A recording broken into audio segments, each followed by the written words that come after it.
Buenas noches. Mi nombre es José Donaire y dirijo el sello Maquinaciones. Y quiero agradecer en primer lugar a la Asociación Cultural Tierra Baldía por permitirnos este espacio para presentar este nuevo título del sello editorial que represento. Quiero agradecer especialmente a Rebeca Fuenzalía, directora de Tierra Baldía. Agradezco a ustedes, público, asistente, por haber sido muy puntual. Ya creo que todos están sentados, así que eso me alegra. Quiero también agradecer a Leo y a Eliana por haberse comprometido con leer el libro y comentarlo esta noche. Eso siempre es algo que yo aprecio mucho, porque es leer un libro, reflexionar sobre él y hacer un comentario, ¿no? Y ellos lo hacen muy bien, lo van a disfrutar mucho. Y claro, me imagino que también es porque el libro obliga un poco a eso, ¿no? Es un libro, es un primer libro, pero muy maduro, ¿no? El que ha escrito Elmer. Y agradecerle a Elmer por la confianza. Siempre cuando llega un autor a mi sello, eso lo valoro mucho, porque hay una confianza, reitero eso, ¿no? Hay una confianza, ¿no? Entonces hay, digamos, un trabajo, una trayectoria quizás, pero en el caso de Elmer es algo muy especial porque nos conocemos desde hace muchos años. Y no quiero hablar más para no distraerlos, no aburrirlos, y empiezo leyendo las biografías de nuestros comentaristas, del comentarista y la comentarista y del autor,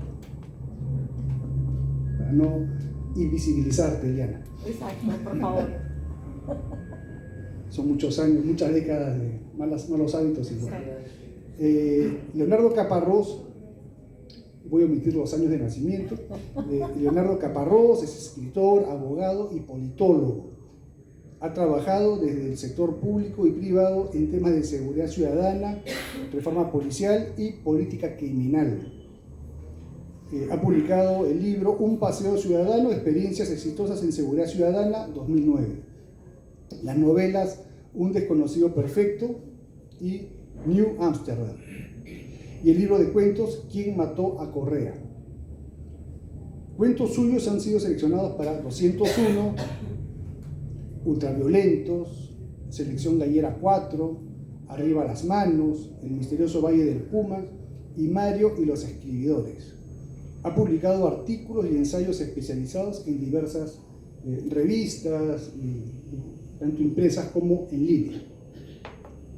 Eliana Vázquez Colichón es catedrática universitaria, poeta, editora, crítica literaria y gestora cultural. Es máster en Psicología de la Educación y Desarrollo Humano en contextos multiculturales por la Universidad de Valencia, España. Ha concluido los estudios de doctorado en Literatura Peruana y Latinoamericana por la Universidad Nacional Mayor de San Marcos.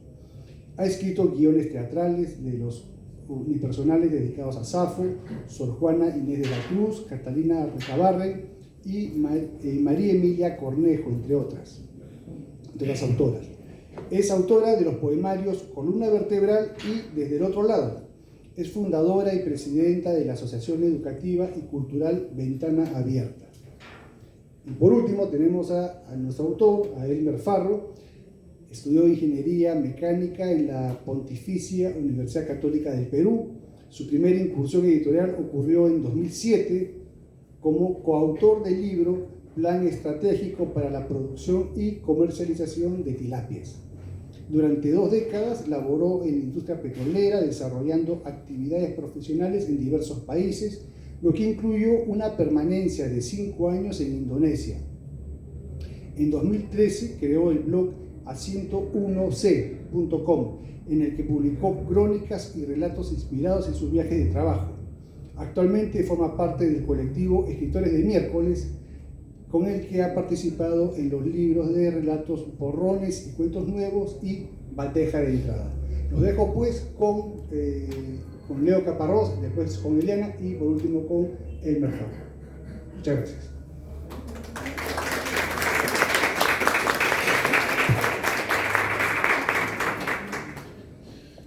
noches con todos, con todas.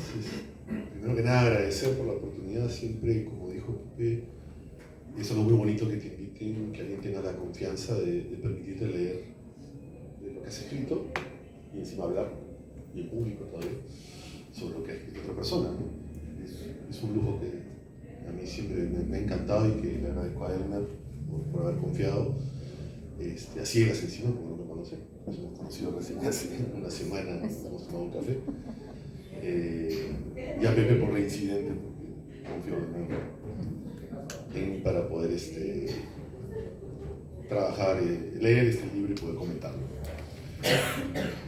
La incertidumbre de los afectos, debo decir que creo que es una opinión que debe ir por delante de cualquier presentación, es que me gustó, ¿no? Es como dijo Pepe, un libro maduro, a pesar de que es el primero, con diferentes facturas, ¿no? Tanto de tamaño como de temática, ritmos, aproximaciones de personaje, ¿no? Conversábamos con Elmer que ha experimentado, por ejemplo, con el punto de vista de una mujer, cosa que no existe, porque debe haber un punto de vista por cada mujer que existe, ¿no? Entonces, esto de que a veces decimos, hay que escribir desde el punto de vista femenino. ¿Qué será eso? ¿Qué se come? ¿No? No existe el punto de vista ni femenino, ni masculino, ni de una persona homosexual, ni de un político, ni de un socialista, ni de un liberal. Existen puntos de vista de personas y ese es el reto cuando uno construye un personaje, porque está construyendo a un ser único y distinto como lo somos todos nosotros. Justamente creo que cuando caemos en perfiles o cajitas para definir lo que es el punto de vista de alguien, cuando caemos en generalidades o en lugares comunes, o en eso de lo que tenemos en la cabeza, que es cómo se comporta alguien, y no es como realmente a veces se comporta alguien. Y en eso Elmer le ha ido bastante bien, ¿no? Los puntos de vista son bastante originales, se manejan con mucha soltura, son creíbles. No es que uno piense que su personaje se comporta como una mujer se comportaría, sino que ese personaje ha creado un universo propio del cual no decimos ese personaje se tenía que comportar así, que es lo importante, ¿no? En su contexto, en lo que nos ha contado de él antes, en lo que nos ha contado de él después, nos lleva a la conclusión de que el personaje es creíble, que el personaje realmente está con nosotros, ¿no? Yo siempre pongo un ejemplo de lo contrario, y perdónenme a los que le gusten o creen otra cosa, pero por ejemplo el señor Paulo Coelho, el alquimista, ¿no? O sea, el personaje, que es el personaje principal del alquimista, pudo haber sido un elefante, o sea, pudo haber sido una planta, pudo haber sido un médico, daba lo mismo, porque un personaje no, por lo menos desde mi punto de vista, no tenía esa personalización. El jaguar de la ciudad de los perros solo podía ser el jaguar. O sea, no había manera de que nadie más calzara, que ninguna otra personalidad o una mujer, o sea, calzara en eso. Y eso creo que es un mérito de los personajes que Elmer nos ha planteado. Con Max insisto probablemente, que son los que más me han gustado, en los cuentos de más largo aliento, ¿no? Que eso creo que es por algo lógico, el cuento con un poco más de largo aliento te va permitiendo moldear y con tantos más de los personajes, ¿no? Los cuentos, hay varios que son de 3 hojas, son contundentes, son buenos, pero claro, no nos da tiempo de terminar de conocer tanto a los personajes y de convencernos como los cuentos de largo aliento que tiene Elmer, que podría decir son mis favoritos del libro. Otro tema que me gustaría resaltar del trabajo que ha hecho Elmer es cómo se ha paseado por varios sitios, digamos, o por varias formas de esta literatura, ¿no? Que tenemos cuentos absolutamente reales, ¿no? Que son realmente lo que más me gusta, un realismo brutal además, ¿no? Muy seco, que es como lamentablemente a veces es la vida, ¿no? Sin muchos sondajes, sin muchas lamentaciones, un realismo duro que demuestra pues lo difícil que es afrontar la vida, pero también al mismo tiempo demuestra que cuando tiene ganas lo puede lograr. Pero también hace un poco de realismo mágico, como por ejemplo Efectos de la escasez. Es un cuento que tiene trocitos de realismo mágico, donde se mezclan pues, situaciones reales con situaciones no fantásticas, pero sí que nos llevan pues, a un imaginario un poco más amplio, que se escapa de una realidad cotidiana, ¿no? Y finalmente, desde mi punto de vista, toca lo fantástico con Perros de Piedra y El color grosero, ¿no? Que son cuentos si bien no son estrictamente fantásticos, y ahí seguramente me podrá corregir o no, pero sí tienen matices fantásticos importantes, sin salirse del tono de todo el cuento, ¿no? De todo el libro. Eso también es bastante interesante y llamativo. Probablemente Elmer, cuando se decida, si es que ahora está haciendo su primera novela, va a tener muchos problemas en decidirse por dónde leer, porque tiene todas esas facturas y, bueno, y lamentablemente en una novela hay que escoger una, ¿no? Un libro de cuentos uno se puede dar el lujo de ir navegando, una novela ya no. Pero tiene las herramientas, desde mi punto de vista, para afrontar cualquier trabajo desde cualquiera de estos puntos de vista, ¿no? Otro tema general también que me gustaría resaltar es lo internacional del libro, ¿no? O sea, el libro sucede en muchos sitios, en Indonesia, en Perú, varias ciudades de aquí y en otros lugares. Conversando con Elmer, muchos de ellos él ha vivido o ha trabajado, ¿no? Los conoce, ¿no? Pero esa no es la virtud, ¿no? O sea, la virtud no es haber vivido ahí. Joan Thais escribió los cuentos de Francis Farmer, Un lugar llamado Oreja de Perro, y confesó que nunca estuvo en Los Ángeles y jamás estuvo tampoco, porque no existe además el lugar Oreja de Perro. Y sin embargo las recreaciones de Iván eran potentes y fuertes. Entonces lo importante de las ambientaciones en realidad son que convenzan, que uno sienta que realmente está en ese lugar, que uno lo perciba, lo mastique, y eso lo hace Elmer muy bien. Y eso no solamente es mérito de haber conocido el lugar, porque seguramente mucha gente en Indonesia no necesariamente tiene capacidad de transmitirnos Indonesia. Creo que la virtud de Elmer para poder crearnos estos espacios y convencernos que estamos en estos lugares tiene que ver con algo que decía Cortázar sobre cuando uno escribe algo de lo que conoce, lo que debe contarnos es la punta de ese iceberg, no todo lo que conoce. Porque se siente mucho cuando un escritor quiere desesperadamente contarnos que estuvo en Indonesia, ¿no? Y nos cuenta todo, hasta cosas que no nos interesan o que no son útiles para el cuento o la novela que estás escribiendo. Él no cae en esa tentación, o sea, no nos llena de detalles, no nos atiborra de información, sino nos va soltando algunas pistas, ¿no? Hay una parte, ahorita no recuerdo cuál cuento, en la que nos dice que había llovido tanto que las alcantarillas se habían llenado y habían inundado la pista. Entonces, ese es un dato de una ciudad que a mí me dice mucho, ¿no? Que ya me la puedo imaginar, que la puedo asir, porque no cualquier ciudad tiene alcantarillas para cuando llueve tanto, ¿no? Y no cualquier ciudad tiene unas alcantarillas tan malas que cuando llueve mucho se llenan igual. Entonces nos dice mucho del entorno, del tipo de desarrollo que tiene ese país, del clima, con una simple descripción, una simple frase, un pequeño pantallazo que nos da Elmer y ya nos metió en el lugar. Y eso lo replica cuando habla de algunos bares, cuando habla de algunos lugares, algunos entornos naturales, siempre evitando ser muy obvio, siempre al servicio de la historia. Y siempre me imagino que esto debe ser un esfuerzo para Elmer y probablemente también para el editor, de sacar eso, que claro, habla de Indonesia, por ejemplo, pero que no era necesario, ¿no? Porque siempre el impulso es poner todo lo que uno sabe. Lo llenas de datos. Eso aquí no ha pasado, ¿no? O sea, está muy bien dosificada la información de tal manera que logra ambientarte, sentarte en el lugar, ponerte ahí, pero al mismo tiempo no te cansa, no te aburre, no sientes que te están dando información innecesaria, que te están llenando de datos que no tienes para qué o por qué usar. Entonces, esto internacional, esta ambientación que tiene Elmer, que es fruto de su experiencia, pero también de su talento, por lo que he explicado, le da unos contextos a los cuentos muy, muy sabrosos, que te sientes cómodo, que te va jalando y te dándole a él que te da información relevante sin casi darte cuenta, ¿no?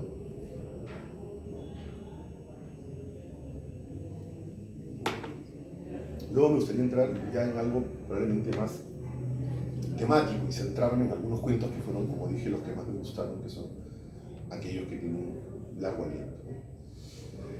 Hay una temática, el día que me reuní con Elmer, yo todavía no había leído todo el cuento, estaba en el cuarto o quinto cuento, y yo le decía, mano, ¿qué problema tienes con tu esposo? Todos son problemas de pareja acá. Y dice, no pasa nada, todo en el caso está bien, es todo fruto de la imaginación. Porque realmente los primeros cuentos trabajan mucho las relaciones personales, ¿no? Desde sacar vuelta hasta simplemente problemas conyugales o simplemente cansancio, ganas de renovar, digamos, el amor perdido. Y bueno, finalmente él me dijo la verdad, todo el libro no trata de eso, no terminé de leer, pero sí hay por lo menos unos 5 o 6 cuentos, creo yo, que giran alrededor de ese matiz, desde diferentes ángulos. Pero todo eso me llevó a mí a pensar, mientras que los leía, cuál es el precio real de la felicidad, ¿no? Y cuál es el límite también para esa felicidad.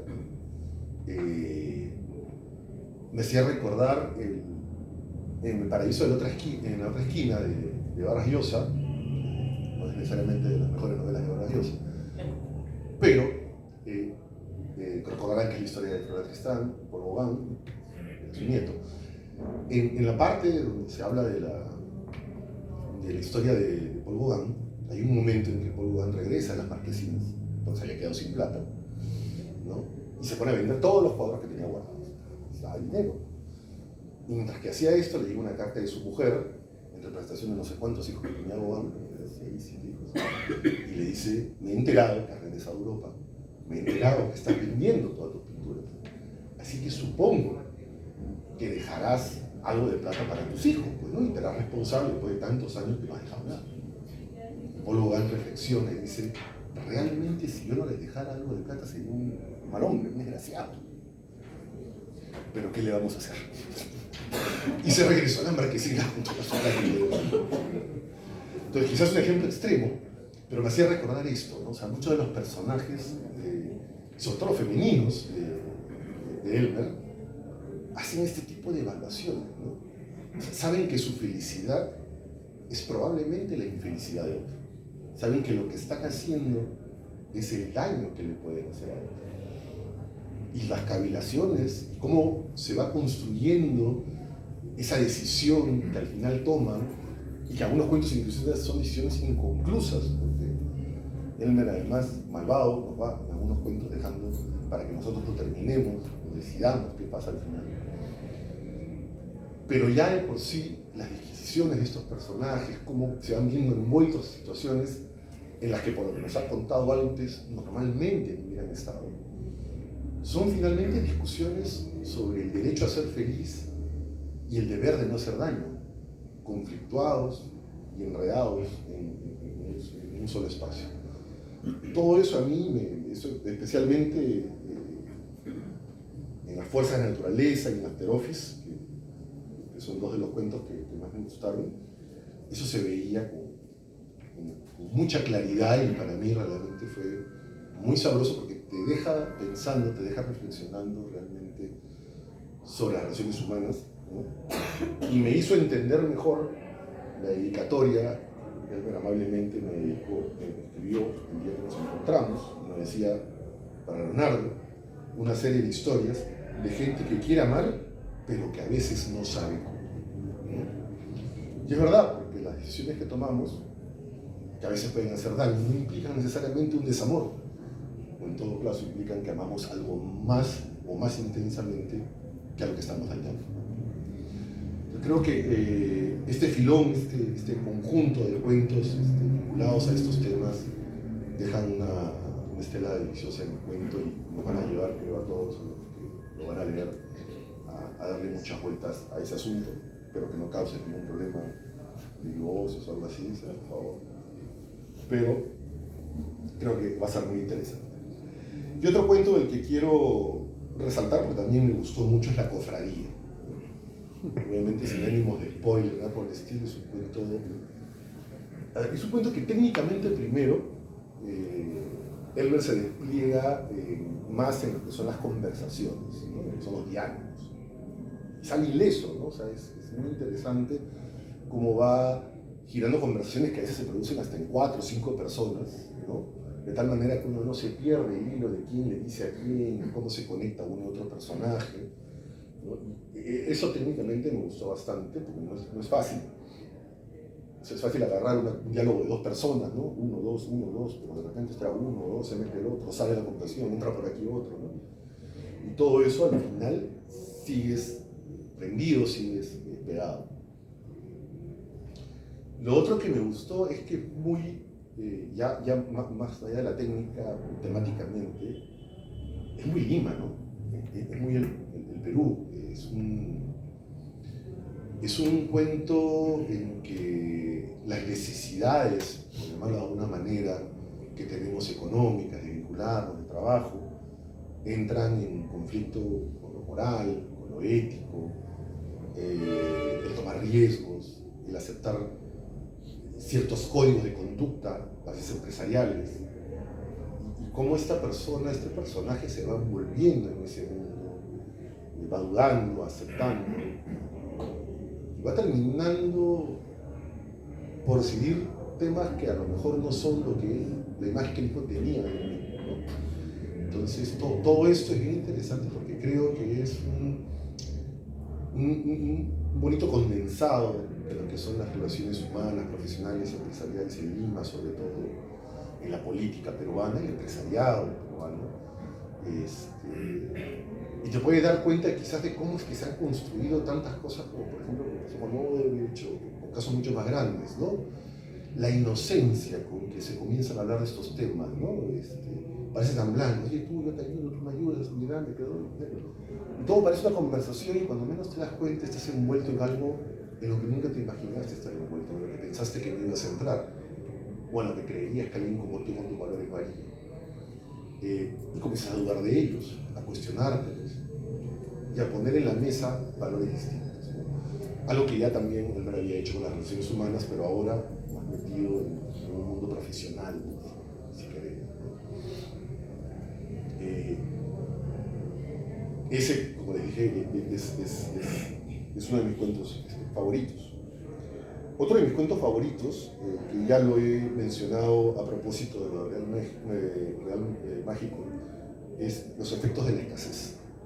Y aquí me quiero tomar la libertad de leer un párrafo, porque la verdad es un cuento muy bonito, muy bien escrito, muy musical, pero tiene una parte que realmente es preciosa y que creo que vale la pena compartir. Desbrozaron una pequeña explanada junto al río e hicieron que el señor se ponga lento, si no le voy a leer otra cosa. Van a empezar esa porquería escrito él. Ajá, esto ahora sí. Desbrozaron una pequeña explanada junto al río e hicieron una fogata en la que asaron un ronzoco que Jonás había cazado de un flechazo. Comieron bien y debido al cansancio, improvisaron un pequeño refugio con ramas y hojas de palmeras. Aquella noche Isaías durmió profundamente y soñó con su madre, que quizás hubiera preparado un manjar con el animal que acababan de cenar. Llevan a ser 2 años que no la había ido a visitar a Tashmiyab. Jonás, por su parte, se había dejado arrullar por el concierto de los niños, hasta que comenzó a soñar con una muchacha que trabajaba barriendo las cáscaras secas en el molino. La imaginó junto a él, desnuda, sin el uniforme gris, con la piel suave, caliente, brillante. En el sueño la besaba y sentía que ella le correspondía, fundiéndose en un abrazo perfecto. Pero de pronto ella se puso agresiva, lo mordió en el brazo izquierdo. Su piel se volvió áspera y roja como el fuego.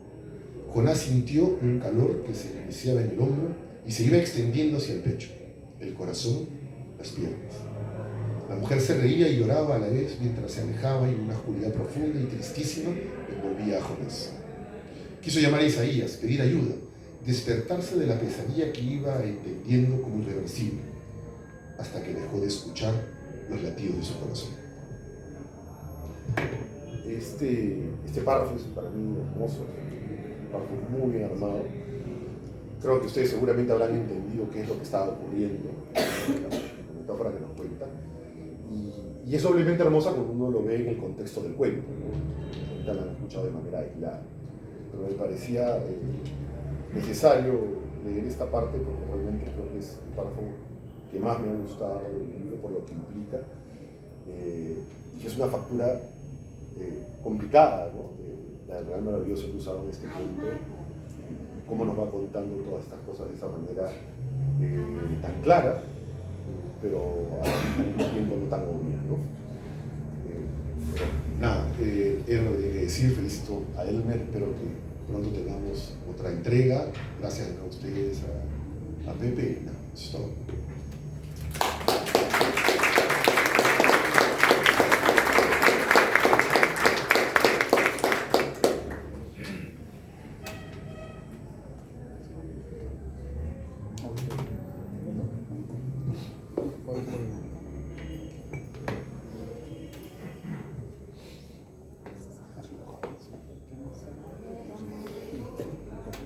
Muy buenas noches. Ingresar a este universo. ¿Algo pasa? Sí. Creo que el otro. Bueno, ingresar a este universo narrativo que nos plantea Elmer Farro, que ha titulado La incertidumbre de los afectos, es de alguna manera hacer un viaje. El libro consta de 13 cuentos, ¿no? Además que me llamó mucho la atención a mí cuando recibí esta versión, que es la versión que tengo yo, así porque ya está anotada, y ya cuando recibí el libro la semana pasada que nos reunimos los tres, pues ya yo tenía mis notas hechas en esta versión que me gusta más porque está en la letra más grande. ¿No? Entonces puedo estar sin lentes y poder hablar tranquilamente. Bien, el libro consta de 13 cuentos que integran, digamos, este universo que Elmer ha titulado La incertidumbre de los afectos. Cuando yo recibí esta versión, a mí lo primero que me llamó la atención fue el título, ¿no? Y a lo largo de la lectura que he realizado he intentado, ¿no?, llegar un poco a el porqué del título, el porqué de esta incertidumbre de los afectos, ¿no? Y ya los dos términos que él utiliza para nominar este libro, ¿no?, es ya bastante significativo, ¿no? Y entonces, cuando ingresé a la lectura, ¿no?, de este universo que he llamado yo, que es un universo narrativo, planteado así por el autor, que tiene una linda dedicatoria además, que dice: a Elmer, mi padre, por su biblioteca. Y entonces se me vino a mí, ¿no?, ya otras ideas que voy a comentar a continuación. Para mí, este universo narrativo es de alguna manera la metáfora de la vida, ¿no?, de todos y cada uno de nosotros, porque creo que va a ser bastante simpático cuando ustedes realicen la lectura de este texto. No van a poder dejar de sentirse identificados o identificadas con alguno de los personajes que aquí se han tratado magistralmente. Yo coincido plenamente con mi compañero de mesa, ¿no?, que es un honor estar aquí con todos. En esos elementos Elmer trabaja a nivel narrativo muy bien la personificación, o sea, estos personajes son creíbles, son personajes con los que podemos cruzarnos en cualquier momento del día, y eso es algo que a mí me gusta mucho, porque creo que la buena narrativa hace eso, hace que los personajes cobren su propia dimensión, su propio espacio y su propia vida. Pero al mismo tiempo, esta gran metáfora de la vida me lleva a mí a pensar en otra gran metáfora, que es el viaje que simboliza la vida de todos y cada uno de nosotros. A lo largo de las páginas nos vamos a encontrar con una serie de temas, de tópicos, como ya lo ha mencionado mi compañero, ¿no?, que van a versar siempre por dicotomías clásicas, ¿no?, de la literatura: amor versus desamor, comunicación versus incomunicación, felicidad versus infelicidad, etcétera, etcétera. Pero coincido también que la ambientación y los personajes logran de alguna manera conectar con el lector. O sea, eso es un elemento que para mí me parece fundamental. Mis maestros de narrativa, ¿no? Alonso Cueto, por ejemplo, dice siempre que el cuento tiene que ganar por nocaut, y yo coincido plenamente con Alonso en esa teoría. Siempre que leo un libro de cuentos, me interesa que el cuento gane, ¿no? Precisamente usando esa estrategia, el knockout. Creo que en todas estas historias esa estrategia se cumple a cabalidad, están muy bien pensadas. Aquellos cuentos de largo aliento, como los cuentos de aliento más corto, que a mí en realidad me encantan mucho esas historias que nos dejan así como unas interrogantes, ¿no? Que el lector tiene que hacer un trabajo. O sea, creo que este libro, por ejemplo, nos sería muy útil en las escuelas, en un plan lector, por ejemplo, porque deja mucho a el lector, al trabajo que tenemos que tener nosotros como lectores, ¿no? Al acercarnos al texto. Por otro lado, ese viaje, que es de alguna manera la metáfora del viaje de la vida, me invita a mí también a lo largo de las páginas a hacer un viaje por la literatura. Eso es algo que a mí me ha gustado mucho de este libro, que me ha llevado a recorrer ciertos caminos, ciertos tópicos que ya han tratado muchos escritores, tanto en la literatura peruana como en la literatura universal. Definitivamente no puedo dejar de mencionar, ¿no? Aquí elementos ribeirianos que están para mí muy claros en algunos guiños que se hace con el escritor. Ribeiro es quizá el mejor cuentista de Hispanoamérica, y creo que eso lo dice ya la crítica oficial, no tengo que decirlo yo, pero creo que deberíamos de sentirnos muy orgullosos que uno de los mejores cuentistas de Hispanoamérica sea Julio Ramón Ribeiro. Y hay en este texto, porque hay muchos elementos de lo urbano, ¿no? Pero no solo de lo urbano, también están retratadas muchas ciudades del Perú. Es la metáfora del viaje, pero al mismo tiempo es el viaje por diferentes ciudades de nuestro país. Me ha encantado encontrarme con ciudades amazónicas, por ejemplo, ¿no? O con encontrarme con destinos tan cerca de Lima que a veces pareciéramos olvidarnos que están, como son, por ejemplo, Cieneguilla. Hay una ambientación muy linda de un texto allí. Y por otro lado, no he podido evitar pensar en Paco Yunque de César Vallejo, ¿no? Porque hay una manera muy especial de trabajar en Elmer estos afectos, estos sentimientos que además nos recuerdan la fragilidad de los seres humanos, la fragilidad de la vida. Y por otro lado, no he podido evitar pensar en Vargas Llosa, como lo ha dicho mi compañero de mesa. Definitivamente yo creo que aquí hay muchos elementos que salen de la literatura de Vargas Llosa, y al mismo tiempo no puedo evitar pensar en Cortázar y en Borges. Creo que de alguna manera hay una gran influencia, sobre todo en los textos de aliento corto, ¿no? Que son los textos que a mí más me han cautivado. Hay muchos elementos borgianos, hay muchos elementos que vienen de la narrativa de Cortázar, que a mí son dos de los grandes escritores con los que siempre voy a recurrir a sus textos, ¿no? Sobre todo porque son grandes maestros de la técnica narrativa. Y por ello también hay algunos momentos en los que yo me he sentido fascinada con el libro, cuando hay algunas reminiscencias de The Sound and the Fury de William Faulkner, ¿no? Que para mí siempre será el libro clásico con el que cualquier escritor que pretenda hacer narrativa tiene que estar presente, porque es un maestro de la técnica. No puedo evitar ver algunas reminiscencias a el Ulises de James Joyce, en aquellos donde me ha costado más, ¿no? Ir y venir en el texto. He sentido mucho aliento allí. Está Hemingway, ¿no? Sobre todo con un texto como es El viejo y el mar. Entonces, en realidad, las páginas de este libro nos van a llevar por un viaje que no solamente es la vida, sino también es ese viaje que todos deberíamos hacer por la literatura, ¿no? Por la literatura que tiene, ¿no? Definitivamente estos textos. Hay un cuento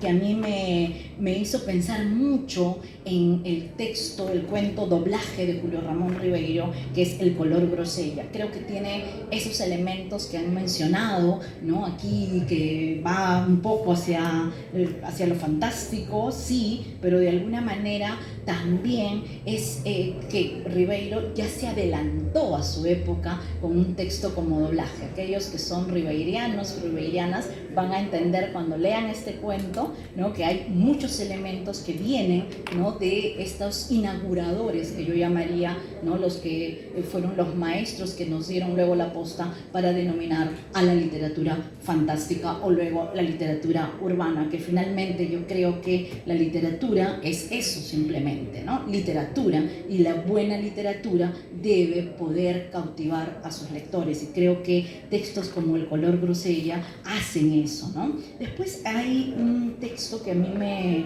gustó mucho, que está por aquí, es uno de los últimos, es el texto Los amigos de Carolina.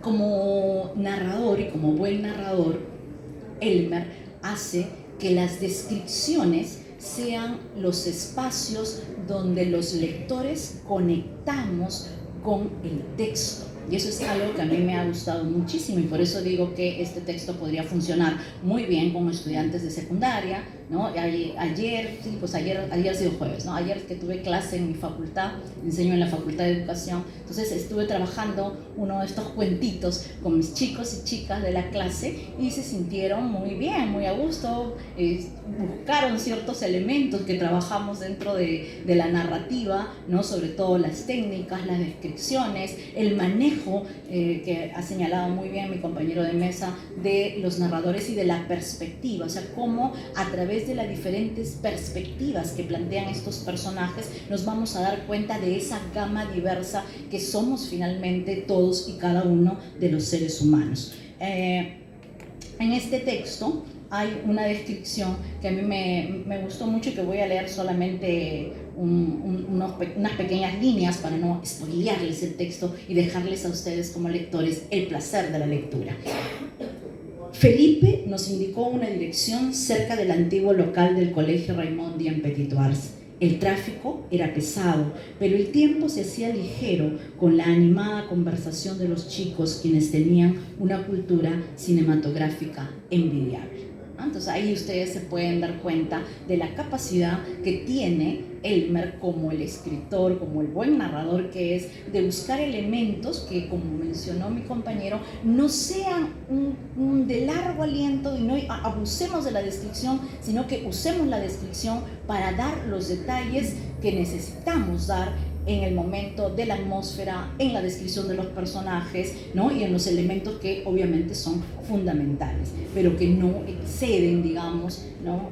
Y de alguna manera he recorrido, ¿no? Indonesia de la mano de Elmer en estas historias, porque hay muchas conexiones, ¿no? De esa experiencia vital que él tiene de haber viajado tanto, de haber estado por tantas ciudades, ¿no? Los recorridos que hacen los personajes por diferentes tiempos y diferentes espacios invitan realmente a que los lectores nos sintamos identificados, ¿no? con los textos, ¿no? Por ejemplo, hay uno que a mí me remitió directamente a Cortázar y Borges, que es el Batak, que además lleva, ¿no? una cita que está en inglés de Iron Maiden, ¿no? Que seguramente aquellos que siguen esta banda pues, se van a percatar de esos guiños que tiene este texto, ¿no? Con la realidad.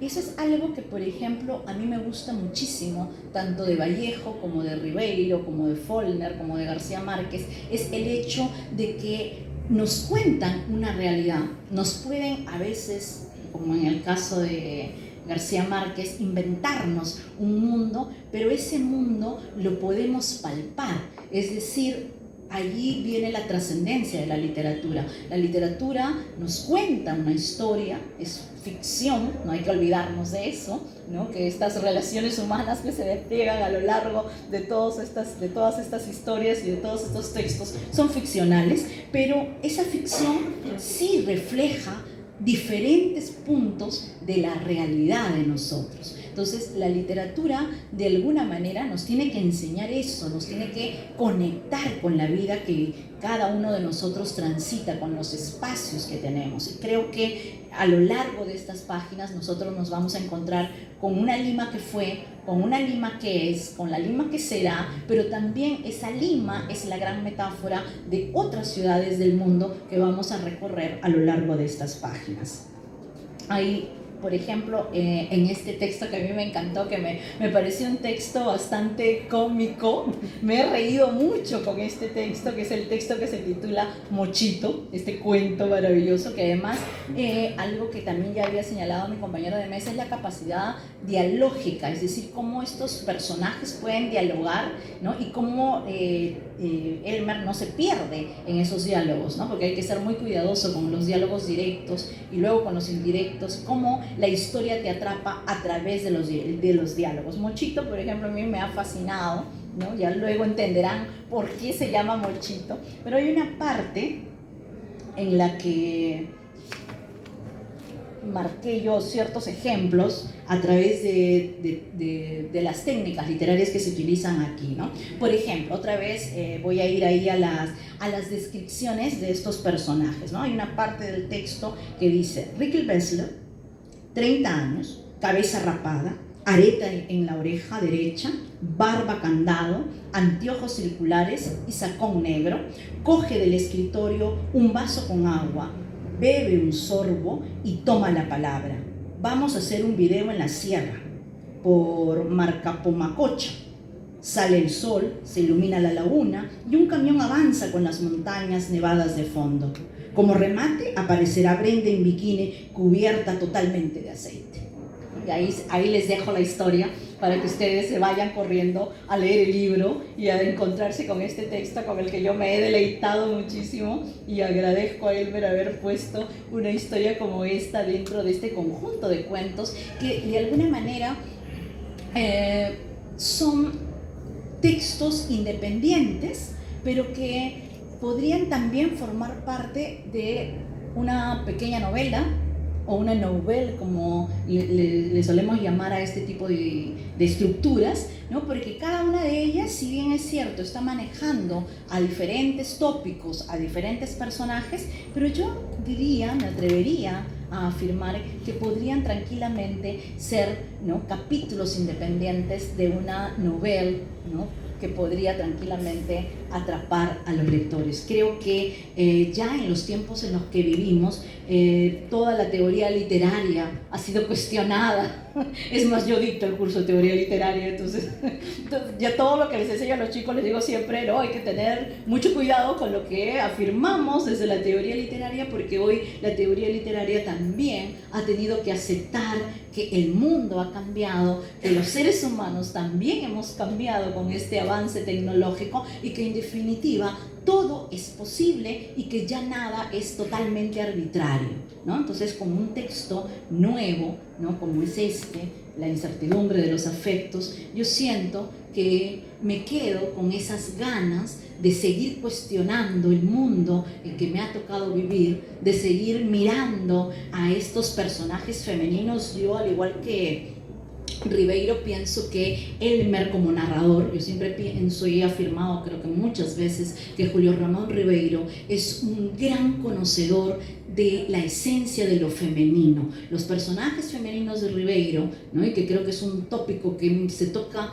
muy pocas veces, y está aquí en la sala un ribeiriano que seguramente puede objetarme todo lo que guste porque es un maestro en Ribeiro. Está el doctor Antonio González Montes aquí en la sala, así que él no me dejará mentir de que Ribeiro es un adelantado a su época, es un maestro de lo femenino, conoce muy a fondo la esencia, los sentimientos, las emociones de estos personajes femeninos que plasma en toda su narrativa. Al igual que Ribeiro, Elmer, al plantear a estos personajes femeninos, a mí me ha dejado fascinada, porque tengo ganas de encontrarme con ese tipo de mujeres que están planteadas aquí como personajes en el texto, y digo, pues sí, estas mujeres realmente sí podrían habitar esta ciudad, este mundo, este planeta o cualquier ciudad en donde nos encontremos, ¿no? A lo largo de todos los textos ustedes van a darse cuenta que hay un buen manejo para la creación de estos personajes que se vuelven de alguna manera en el cotidiano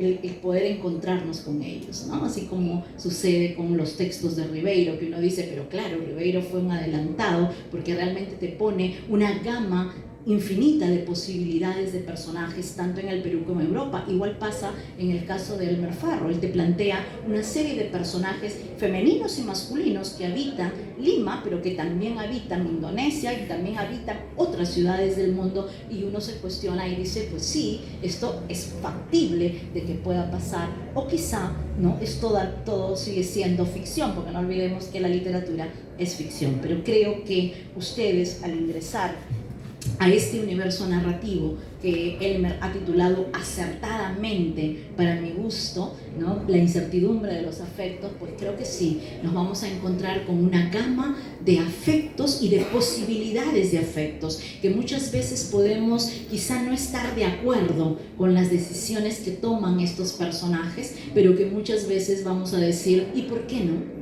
¿No? Y creo que eso es lo más importante de un texto como este, que deje a los lectores una gama infinita de preguntas y posibilidades. Yo que me muevo también en el ámbito del teatro, por ejemplo, nosotros siempre decimos, la obra que vamos a mostrar aquí, que hemos trabajado 6, 8 meses, no tiene que darle al espectador todas las respuestas. Al contrario, la obra tiene siempre que dejar al espectador, en este caso al lector, con una serie de preguntas para que uno diga, caray, qué buen texto el que acabo de leer, como me ha pasado a mí. Así que espero que esa experiencia también les suceda a todos y cada uno de ustedes, y los invito a leer La incertidumbre de los afectos. Agradezco a Elmer por haber pensado en mí, en presentar este libro. Agradezco siempre a Pepe, porque siempre le digo a Pepe que gracias a él tengo la posibilidad de leer textos que recién salen y conocer autores y narradores y narradoras fascinantes y maravillosos que están aquí con nosotros y que podemos aplaudir. Un aplauso para Elmer.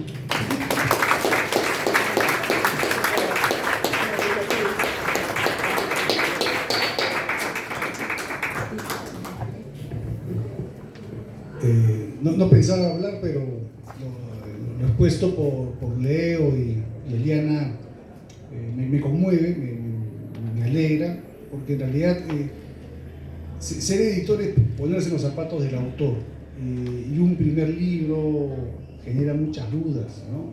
Imagino que eso le ha pasado a Elmer, pero es un libro sólido, es un libro contundente, y solo quisiera resaltar ese cambio de perspectiva, ¿no? Cómo la literatura va acorde pues, con los cambios, con el signo de los tiempos, ¿no? Por decirlo de una manera.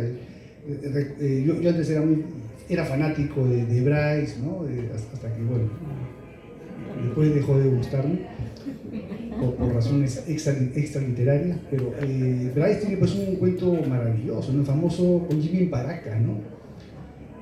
Y después leemos un cuento como Los amigos de Carolina, y ahí notamos pues que hay una super evolución, un salto cuántico, diría. Y sí, y sin hacer proselitismo, sin hacer sin tratar de convencer a nadie, pero el planteamiento de respeto por el otro, por las diferencias, es maravilloso, ¿no? Pero más allá de esa cuestión ideológica o filosófica, está el tratamiento literario tratado pues con excelencia. No los molesto más, ahora con el autor, con Elmer Farro Peña.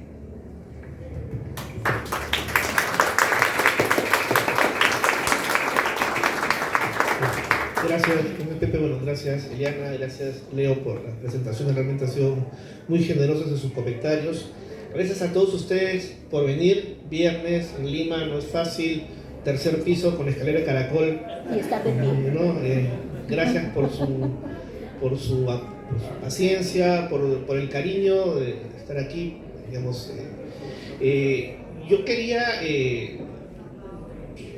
decir unas cuantas cosas muy breves sobre este trabajo.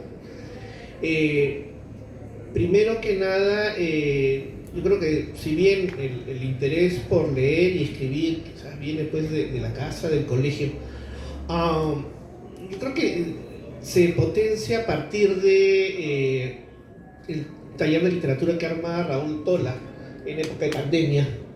Y aquí están unos de mis compañeros de ese taller que nos hemos mantenido desde ya que 4 años todos los miércoles, por eso nos llamamos ahora escritores de miércoles, porque hemos leído y escrito primero bajo los lineamientos que nos daba Raúl, que nos retaba a escribir cosas como, por ejemplo, eso de, digamos, alguien que sea hombre intente escribir con mujer, escribir relatos de desamor, que nos hacía leer cosas que no habíamos leído. Yo que, digamos, leía, bueno, estaba Borges, Cortázar, de pronto comenzaba a leer escritores americanos, porque, bueno, Raúl en particular es muy fanático de eso, entonces poco a poco se va abriendo, digamos, la cancha de las cosas que uno va escribiendo, va leyendo, y bueno, estaba ahí el interés de poder publicar, ¿no? Entonces, primero publicamos en conjunto 2 libros, ¿no?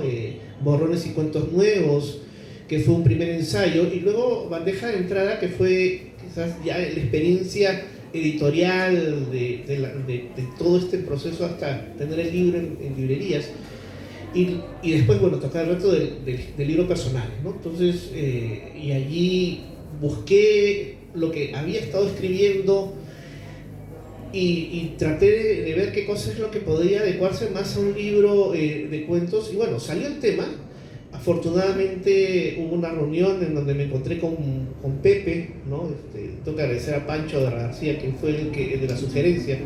Y allí, bueno, hubo una química inmediata para poder plasmar esto en una publicación, ¿no? Entonces, bueno, el libro está ahí, los temas, o sea, que salen, a veces uno ni se da cuenta cómo aparecen, ¿no? Digamos que hace 3 días Manuela Pinedo, que también es parte de todo este grupo de escritores del miércoles, que tiene un programa de Radio Nacional, hizo una entrevista y me hizo una pregunta que no me había planteado, o sea, ¿cuáles son tus temas? ¿Por qué escribes sobre esto? ¿No? Y la verdad es que no me lo había preguntado, ¿no? Entonces, veo pues que hay temáticas que están allí que a veces aparecen de manera inconsciente, o no tan inconsciente, pero que son parte de preocupaciones personales, intereses que tiene uno y que finalmente pues quizás no a forma de denuncia, pero sí a forma de percepciones de la realidad que uno termina escribiendo, ¿no?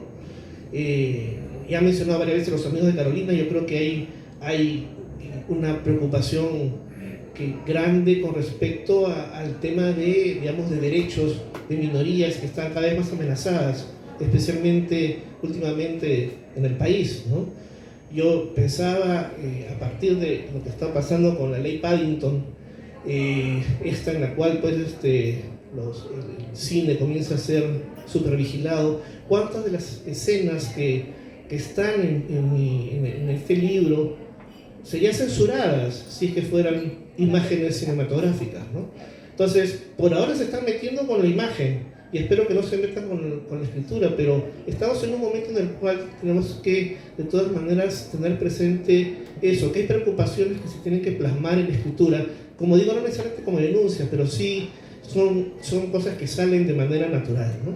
Y bueno, uno no se da cuenta hasta que lo ve escrito. A veces uno mismo escribe para encontrar respuestas de preguntas que a veces las tiene ahí dando vueltas y no las tiene muy claras. Yo quiero agradecer a Cristi, mi hija que está aquí, porque ella hizo la carátula, ¿no? Una carátula que me obligó a cambiar los colores del saco del protagonista de After Office, pero bueno, pues eran concesiones que podía hacer, ¿no? Entonces, y yo en algún momento le he dicho, yo siento que el libro es más una obra de arte con hojas escritas detrás, ¿no?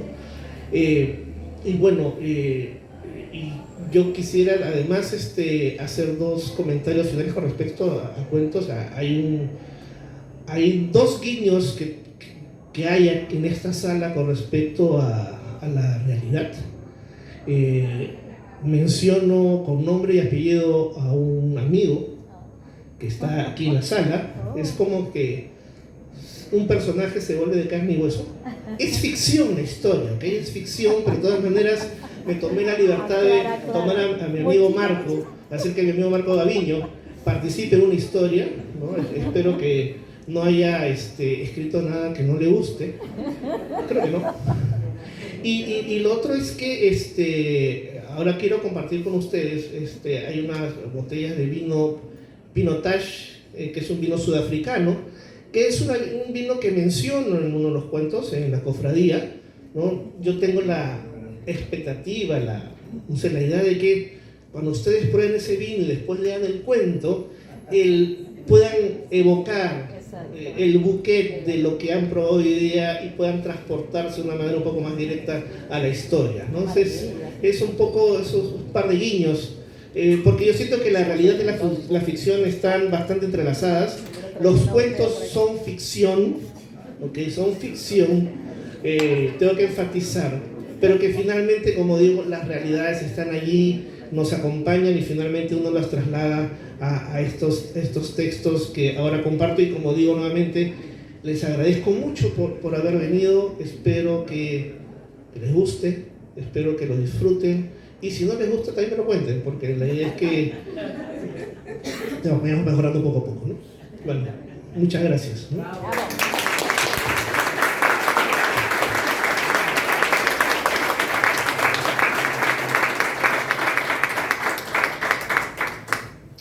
Unas noticias. Primero, sugerirle, ordenarle, no sé, a Elmer que tome una foto de este auditorio, una sala desde acá, llena, tienes tu completamente. cámara O para Miriam, tomar no sé, foto. creo que... Aquí a todo el público. ¿O estás grabando? Estaba, no. Están grabando. Eliana. Yo estoy tomando fotos aquí, así que miren a la cámara. Un hermoso auditorio. Sí, está linda. Y bueno, comentar, exacto. He tomado varias del auditorio. Curiosamente, esta semana he presentado 2 libros de recolettanos, ¿no? Eso es algo muy raro, extraño. El miércoles presentamos un libro. Católica, por favor, acá igual que Cato. No, pero el oso cárcamo es de la de Lima. Pero bueno. Ahí por ahí son Cato, de la de Lima, Sí, bueno. San Marcos. Pero en realidad, Elmer sería el tercer recolettano que publico este año, ¿no? En enero, si no me equivoco, sí, a Carlos Basombrío, luego Miguel Cárcamo y ahora Elmer, ¿no? 3 libros, extraño, ¿no? Y ya he publicado alguna vez, 2 veces a Juan Carlos Townsend, ¿no? Y eso es bonito. Yo me preocupé porque se llevó a toda la recoleta en la presentación del miércoles, pero veo que quedó un grupo, algunos han repetido incluso el plato. Y decirles pues que este libro está circulando muy bien, está en varias librerías, en Busca Libre, en Comunitas, Virrey, avisen, ¿no? Porque ¿dónde lo compro? Anda a la librería, y si no quieres ir a la librería, en Busca Libre, te lo llevan a la casa y te lo leen si le das una propina. Y sí, me gustaría subrayar algo que ha dicho él, ¿no? Ese conservadurismo que pone en peligro la libertad de expresión, la libertad estética, ¿no? La libertad de expresarse libre y plenamente, ¿no? Ojalá que eso, bueno, definitivamente va a ocurrir porque la historia es pendular, cíclica.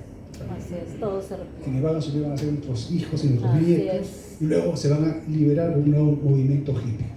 Exacto. Y por último, decirles que el libro está a la venta, ¿no? El ejemplar está a 40 soles, se pueden llevar 2 por 70 más un hermoso Sí, están preciosas. bolso, una mochila, me Una parece, mochilita, está hermosa. y bueno, y Me encantó. agradecerles su asistencia. Usar el tráfico de Lima es un suplicio, más el ADN, ¿no? Porque han transcurrido. Hasta una nueva oportunidad. Gracias. Muchas gracias.